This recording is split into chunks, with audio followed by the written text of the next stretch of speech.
Call it prostitution, sex trafficking, or even the life. No matter the name, the reality is in our area that there seems to be no shortage of people willing to buy and sell sex. Robert Hornacek has spent months shining a light on the world of sex trafficking. Tonight, Fox 11 investigates, taking us behind the scenes as police crack down on the problem by following the money. Human sex trafficking is modern-day slavery. It's easier to not want to think about these kind of things that are happening. If you don't think sex trafficking is real, listen to women who lived through it, like Nicole Tynan. If you don't do it, you're going to be beat by the pimp if you don't have the money to bring back. Emmy Myers also lived through the life. It's happening right under our noses. Both Emmy and Nicole are now out of the life. Both have spent time as advocates for victims, and they say a big part of the solution is focusing on the people who pay for sex. If you are paying somebody to have sex with you, that probably means they don't want to have sex with you. Really cracking down on the men that buy. I mean, if there's not men to buy women, then, then pimps don't have as much of an incentive to traffic women. I mean, it's very clear to me. That's what police are starting to do. Scenes like this are playing out across northeast Wisconsin. Men being arrested for trying to meet what they thought was a woman for sex, but it turned out to be police. We feel that there's a lot of buyers that are interested in. Lieutenant Jim Valley from the Brown County Sheriff's Department coordinated this sting in October, where police from a half-dozen agencies teamed up to take down people trying to buy sex. An undercover analyst posted an ad online, and within minutes, men were trying to meet up. While our cameras were rolling, police arrested 2 men who set up a meeting with an undercover officer. Police made a dozen arrests during the 3-day operation. If we can try to take the buyers away and educate them that this is wrong, and then maybe we can move forward and help these females not have as many buyers. That's exactly the approach advocates say they want to see. If we can get the buyers to stop buying, the traffickers would stop fueling this business and recruiting these girls, because they do prey on girls that are vulnerable. Susan Russo is a co-founder of I Heart World. The anti-trafficking organization has been in Brown County for 2 years and recently opened a home for women who are trying to get out of the sex business. Why is there such a need in Brown County? Because of the demand, because ultimately guys are wanting these services. Police in Brown County have changed their approach to sex buyers. At first we took a stance in just giving citations out.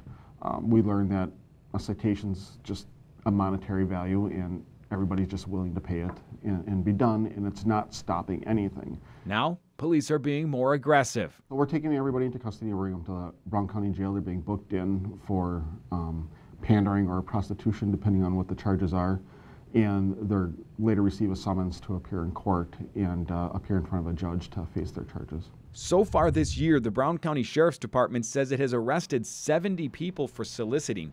They say the average sex buyer in the county is a 30 to 50-year-old college-educated white man who's married with children. That's the average. This year in Brown County, police arrested a 20-year-old who was about to get married and a 64-year-old who has never been married. People just don't wake up in the morning and think, how can I ruin my life and my reputation? Joe Pullen is an associate pastor at Christ the Rock Church. He's also part of the AIM program in the Fox Valley. AIM stands for Awareness and Information for Men. The one-day seminar is designed to educate men who are first-time offenders about the realities of sex trafficking. What is the message you try to get to these men when they come here? Yeah, we want them to know that sex trafficking isn't what the perpetrators and the profiteers in the sex industry present it to be. Pullen says technology has made it easier for people to engage in sex trafficking. And at one point in time, the vision of a prostitute was someone standing on the street corner, and you had to go to a seedy location in order to engage in that, when now you can purchase sex from the privacy of your own home or hotel room via your telephone or laptop, and it'll come right to your doorstep, which is removes a lot of the barriers to entry into prostitution that would normally have kept people from going there in the past. Police say buyers are the root of the problem. If we didn't have people who were willing to buy sex from what turns out in often cases to be children, there wouldn't be traffickers selling this. Attorney General Brad Schimmel has created a statewide task force to address sex trafficking. The efforts are mainly focused on helping victims and arresting buyers, but Schimmel says there's also a focus on the traffickers. How difficult is it to go after the traffickers themselves? That's our biggest challenge, because in order to get to them, we need to have a victim who's going to cooperate and give us the information about what's happening. That takes building a trust relationship, and that's not going to happen overnight to someone who's been essentially brainwashed by the trafficker. Investigators in Brown County haven't forgotten about the people pulling the strings. What's being done to go after the traffickers themselves?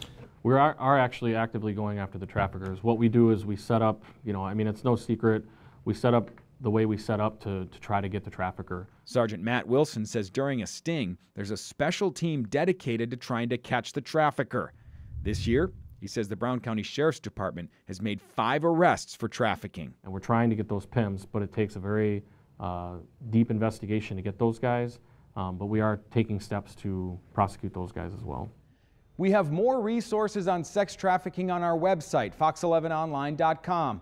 There you can watch my report on how the community is coming together to help women who are trapped in the world of sex trafficking.